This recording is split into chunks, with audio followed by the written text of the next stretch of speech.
إنا خلقنا الإنسان من نطفة أمشاج نبتليه فجعلناه سميعا بصيرا ألم نجعل الأرض مهادا والجبال أوتادا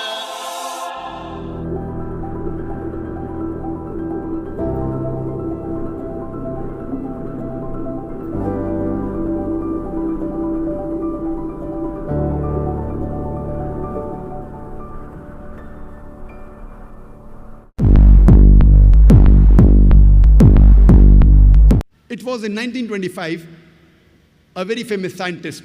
Barakum tokko fi dhibba sagalii fi 25tti saayintistii fi astiroonomarri beekamaan Edwin Hubble jedhamu gaalaksiiwwan walirraa fagaataa jiran jedhee dubbate. Kana jechuun hawaan tun bal'ataa jirti jechuudha. Qur'aanni dhimma kana waggaa 1400 dura suuraa Az-Zaariyaat suuraa 51ffaa aayaa 47 irratti akkana jechuun ibse. Nuti uumama samii bal'ifnee uumne. Jechi afaan Arabaa kan muusicuun jedhu hawaan bal'oo ta'uu yookiin bal'ataa jiraachuu ibsa. Qur'aanni waggaa 1400 dura hawaan bal'ataa jirtii jechuun ibse. Nuti waan kana dhiheenya kana amata 80 fi 90 dura beeyne. Akka saayintistiin beekamaan Stephen Hawking kitaaba isaa A Brief History of Time jedhu keessatti barreessetti qorannoon ammayyaa kan hawaan bal'ataa jiraatuu si bira gahe kun argannoo guddicha jaarraa kanaatii jedhe.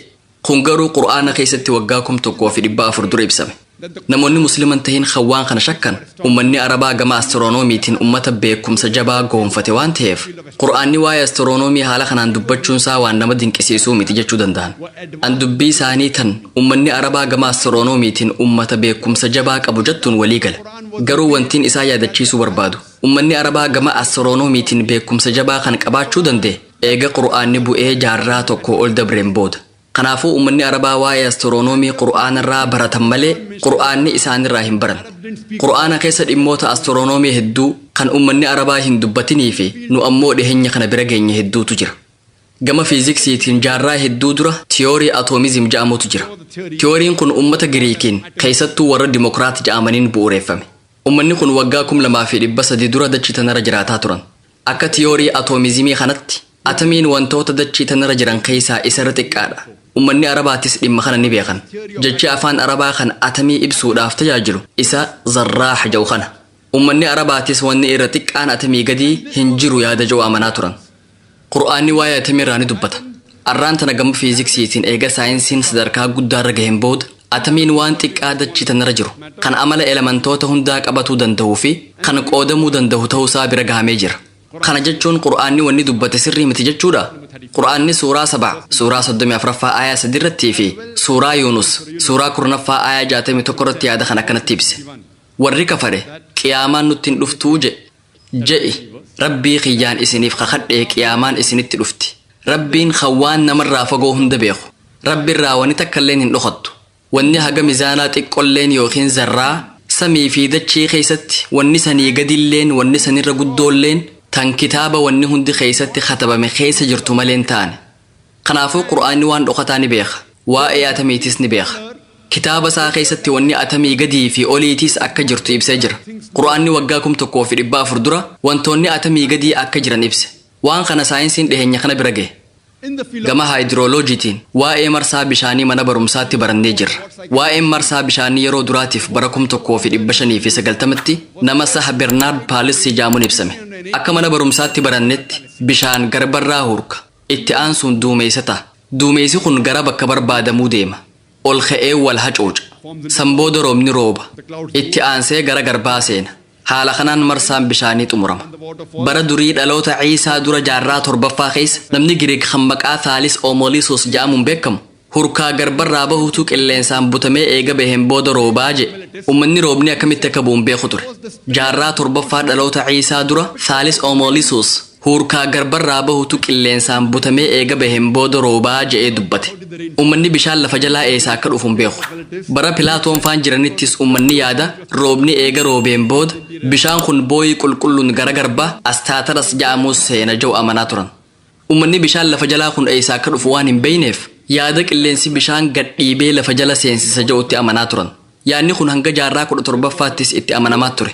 Xiinxaltoota gurguddaa kan ja'aman namoonni akka Descartes yaada kanatti amanaa turan. Jaarraa 19ffaa irratti ammoo uummanni yaada Aristootil amanaa ture. Sunis bishaan lafarraa hurkee gaarreen gubbatti eega qabbanaaween booda gara laggeen yaa'utti seena kan jedhu fudhatan. Arraan tan akka bira geenyetti bishaan lafa jalaa kan argamu rooba samiirraa bu'uuni. Rabbi Qur'aana keessatti suuraa Az-Zumar suuraa 39ffaa aayat 21 irratti akkana jedha. Sa hin beeyne akka Rabbiin bishaan samii buusee bakka irraa maddu seensise. Akka dachii keessaa iddoo burqituu fi laggeen yaa'an keessa galche. Kan eega bishaan san buusee midhaaniin magarsu. Qur'aanni suuraa Ruum suuraa 30ffaa aayat 24 irratti Rabbiin samiirraa bishaan buusa. Bishaan saniin dachii goggoydee duute jiraachisaa jedha. Qur'aanni suuraa Al-Mu'minuun suuraa 23ffaa aayat 18 irratti bishaan samiirraa buufnee jirra. Bishaan san dachii keessaa fi gubbaarra jiraachifnee jedha. Qur'aanni suuraa Al-Hijr suuraa 15ffaa aayat 22 irratti nuti qilleensa duumessa dorrobsu ergine jedha. Jechi afaan Arabaa bakka tanatti ibsame. Kan lawaaqi jedhu kana hundee jecha laqi jedhurraa dhufe dorrobsuu jechuudha. Nuti qilleensa duumessa dorrobsu ergine duumessa sanirraa bishaan buusne. Arraan tan akka saayinsii nutti himutti dhukkeen qilleensaan guuramu duumessa dorrobsa. Karaan lammadaa ammoo duumessi walitti dhufuun eega hangaasuun uumameen booda bishaan samiirraa gabbo'a. Dhaamsi walfakkaataan waa'ee haayidiroolojii fi marsaa bishaanii Qur'aana keessatti ibsamee jira. Suuraa Nuur suuraa 24ffaa aayat 43 irratti sa hin garree akka Rabbiin duumessatti oofu kan eegasii duumessa faca'ee jiru walitti qabee muraa takka qofa godhu kan eegasii walitti tuuteessu rooba isaa qaawa samii san keessaan bahu ni garta. Qur'aanni suuraa Ruum suuraa 30ffaa aayat 48 irratti Rabbiin kan qilleensa ergu qilleensi san duumessa kaasee oofa samii keessa qilleensa san facaasa rooba qaawa duumessaa keessaa baasa. Qur'aanni waa'ee marsaa bishaanii gad fageenyaan irraa dubbata. Qur'aanni suuraa Xaariq suuraa 86ffaa aayat 11 irratti akkana jedha. Wassamaa'i dhaatir raja' samii rooba qabdu tan amatarraa roobaan deebitu. Samiin gombisaa dachii eeguu ta'u wajjiin ifa miidhaa qaban kan samii gubbaa dhufan deebisu wajjiin bishaan lafarraa ol hurkuus qabee gara lafaa deebisa. Qur'aanni suuraa Nuur suuraa 24ffaa aayat 43 irratti akkana jedha. Duumessa akka gaaraatti tuulamerraa bishaan garroobsine. Wayita xayyaaraan imallu hubadhaa xayyaarri waggaa 1400 duran jiru. Wayita ol baanee duumessa gallaallu duumessi tuuta gaarreenii fakkaata. Duumessi gaara fakkaatee mul'ata. Hubadhaa Qur'aanni waan kana waggaa 1400 dura ibse. Qur'aanni waa'ee marsaa bishaanii gad fageenyaan bakka hedduutti ibse. Aayatoota hedduu kaniin amma isiniif himeen cinatti aayatoonni biroo hedduun kan waa'ee marsaa bishaanirraa dubbatan jiran. Suuraa Ahraaf suuraa 7ffaa aayat 57 suuraa Ra'ad suuraa 13ffaa aayat 17 irratti suuraa Al-Furqaan suuraa 25ffaa aayat 48 fi 49 irratti suuraa Faaxir suuraa 35ffaa aayat 9ffaa irratti suuraa Yaasiin suuraa 36ffaa aayat 34 irratti suuraa Jaafiyaa suuraa 45ffaa aayat 5ffaa irratti suuraa Qaaf suuraa 50ffaa aayat 9 fi 10 irratti suuraa Al-Waaqi'a suuraa 56ffaa aayat 67 hanga 70 irratti suuraa Mulk suuraa 67ffaa aayat 30ffaa irratti aayata Qur'aanaa hedduu kan waa'ee marsaa bishaanii qofarraa dubbatan tarreessuu ni danda'ama.